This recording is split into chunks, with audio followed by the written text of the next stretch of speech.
contar com a sua companhia para continuarmos os nossos estudos sobre essa importante obra, O Consolador, de Francisco Cândido Xavier, pelo Espírito Emmanuel. Estamos aqui com o nosso companheiro de todas as horas, Wádino Floriano, que vai responder as nossas perguntas. Tudo bem, Wádino? Tudo bem, e você, Elisângela? Tudo bem?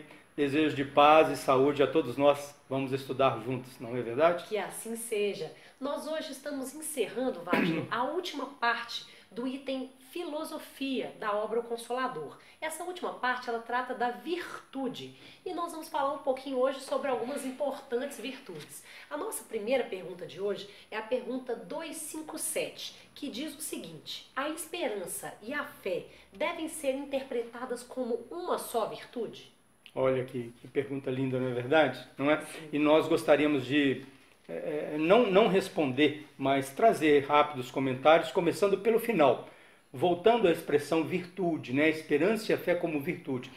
Virtude é aquisição, fruto de trabalho, de esforço, de disciplina, não é? A fé é uma virtude. Então, eu tenho pouca fé, talvez porque ainda não estejamos praticando esse pouquinho de fé que temos para que ele se alongue, não é? Mas vamos lá, vamos tentar trazer algumas pontuações sobre a pergunta. A fé, ela é dividida, ela é interpretada de uma maneira lógica e objetiva sobre dois aspectos. Aquela fé cega, que ao longo dos milênios nós nos acostumamos com ela. A fé cega é aquela que segue sem conhecer, é aquele que acredita porque alguém falou. Eu estou seguindo uma multidão porque está todo mundo indo para lá. Se todo mundo cair no buraco, obviamente eu vou cair também. A fé raciocinada é diferente. Digamos que ela seja uma fé moderna, não é? Uma fé dos tempos contemporâneos, que ela convida o ser a estudar, a refletir, a chegar às suas próprias conclusões.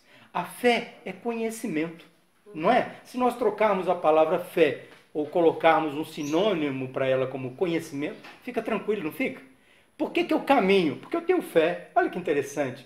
Por que eu tenho fé em caminhar? Porque eu sei, aprendi o mecanismo de trocar os passos, não é? Por que eu falo? Porque eu tenho fé. Eu tenho fé, eu falo porque eu tenho fé? Sim, porque eu entendi, eu aprendi como colocar as questões uma atrás da outra. Esses aspectos da fé nos levam à compreensão da fé raciocinada e que é o ápice da fé. Lógico que, à medida que vamos praticando, ela vai se alongando. E a esperança, Elisângela, é o filho direto da fé. A esperança não é uma certeza, porque certeza seria quase um orgulho. Não é o medo, porque o medo é a insegurança, não é? Mas é uma confiança, é um suspiro de alívio, porque nós temos um Pai que nos ama imensamente. Quando temos fé nesse Pai, a esperança é natural. Que coisa linda, né?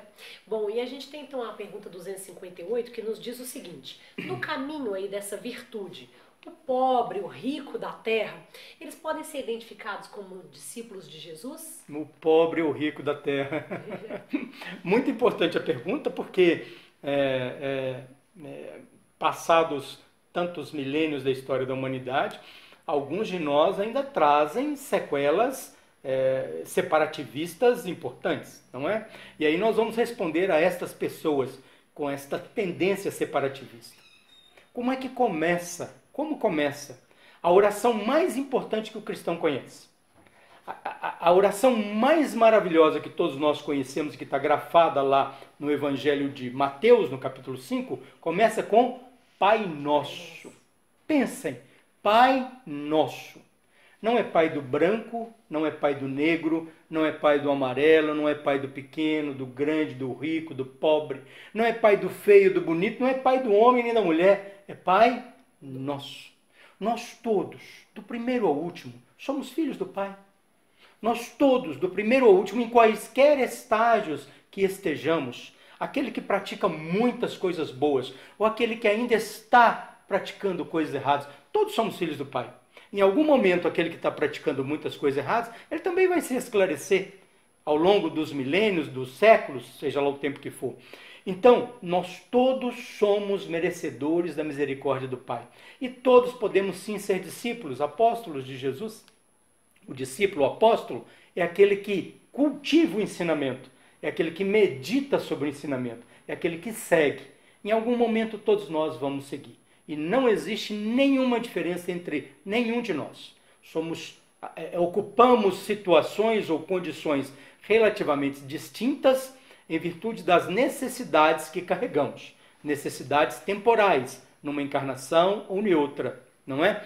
Estas necessidades são cumpridas, passam, na outra vida eu assumo outra referência, outra condição. Mas, de forma geral, todos somos filhos do mesmo Pai.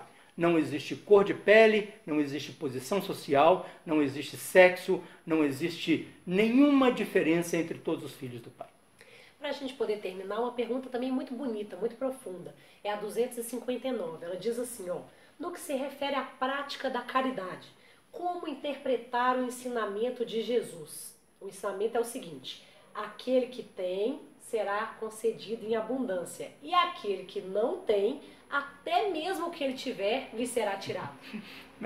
Parece um paradoxo, né? A pessoa já não tem, ou o filho já não tem, ou aquele ser já não tem, e o que ele não tem ainda é tirado. E aquele que tem muito vai ficar mais na abundância. Realmente um singular paradoxo, né? Mas talvez a gente possa contar vamos dizer assim, uma pequena parábola, uma pequena comparação. Pensemos nós que no nosso quintal, no nosso jardim, no nosso ambiente, nós tenhamos duas árvores frutíferas. Uma produz muito, a outra não produz nada.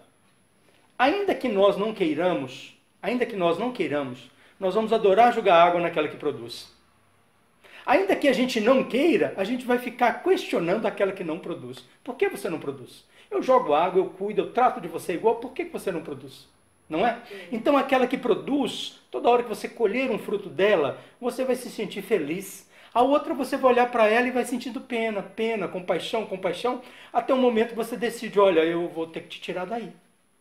Não é? Vou ter que te tirar daí porque você está ocupando um espaço, você está ocupando um tempo, você está ocupando as bênçãos do Pai sem produzir coisa nenhuma. A figueira que Jesus secou, não é? Que ninguém mais coma fruto de ti. E aí a gente vê que é um processo natural nosso. Nós todos temos que produzir, mas nós todos somos fortemente aquinhoados. Elisângela, todos nós somos ovelhas do Pai. Todos nós somos filhos diletos do Pai. Todos nós somos como miríades de luz aqui na Terra ou nos planos espirituais, como repetidores da grande luz que é o Pai. Nós precisamos produzir, não por obrigação, mas precisamos produzir por índole própria, por uma necessidade quase involuntária nossa. Nós queremos o bem, e este bem que existe dentro de nós, que tem origem no Pai, ele precisa sair. Se eu guardar, se eu trancar, se eu me fechar, eu perco amigos, convivência, estudos, oportunidades, e cada vez mais vou me retraindo e os outros vão se distanciando. Jesus não traz um paradoxo, ele traz uma lei. Aquele que tem, todos nós temos, pega o bem que você tem e multiplique. E você vai ver que a abundância vai chegar com relativa facilidade. Ok, Wagner, nós vamos terminar então agora, né? Essa importante parte aí das virtudes, e gostaria de agradecer a sua presença aqui conosco. Nós agradecemos imensamente a oportunidade e a paciência de todos os nossos irmãos. Que Deus nos abençoe. Que assim seja. Meus amigos, assim nós vamos terminar uma parte muito importante da obra O Consolador. Nós vimos já nessa obra, em primeiro lugar, uma grande parte relacionada à ciência. E hoje nós fechamos a segunda grande parte desse livro, que é a parte da filosofia. Você ficou conosco até agora? Nós vamos iniciar, a partir do próximo vídeo, a terceira e última grande parte da obra, que é a religião. Nós vamos convidar você, então, para estar conosco, acompanhando a parte da religião, que vai trazer também temas importantíssimos para esclarecer as dúvidas, para a gente estudar e refletir a partir das perguntas que foram propostas na obra. Muito obrigada pela sua companhia e até lá!